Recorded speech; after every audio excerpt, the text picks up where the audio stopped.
중국에서는 사망자 수가 800명이 넘었습니다. 이틀 전 숨진 의사 리원량에 대한 추모가 이어지면서 중앙정부가 언론의 자유를 억압해서 사태가 커졌다는 공개적인 비판까지 나오고 있습니다. 베이징 연결합니다. 김희용 특파원, 체제에 대한 공개적 비판까지 나오고 있다고요?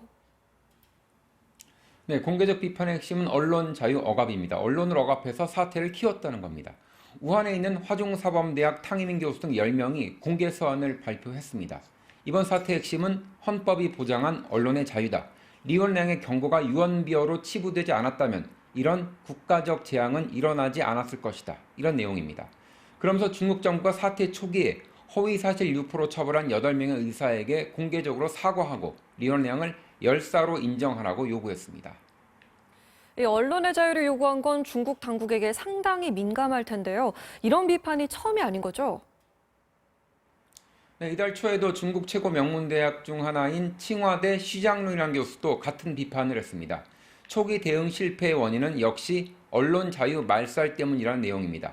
사태 초기에 우한의 확진자를 축소했고 또 태국과 일본에서도 확진자가 나왔는데 정작 중국 내 다른 지역은 확진자가 한 명도 없다고 발표가 됐습니다. 당국이 사실을 은폐하고 통제했고 무엇보다 언론이 제 기능을 하지 못하게 하는 중국 체제의 근본 원인이 있다는 지적입니다.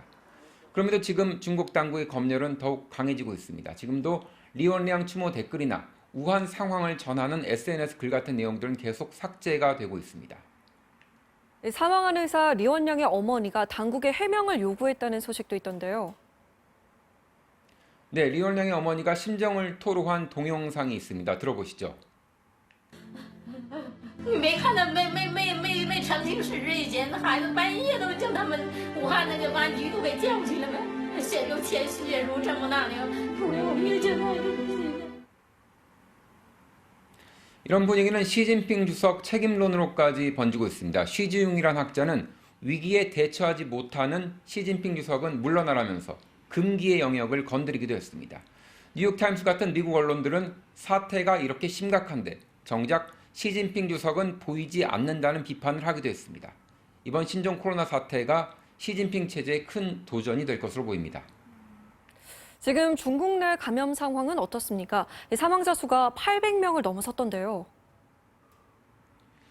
네, 사망자가 800명을 넘어서면서 2003년 사스 때 전 세계 사망자 774명보다 많아졌습니다. 확진자 수는 3만 7천여 명으로 또 늘었습니다.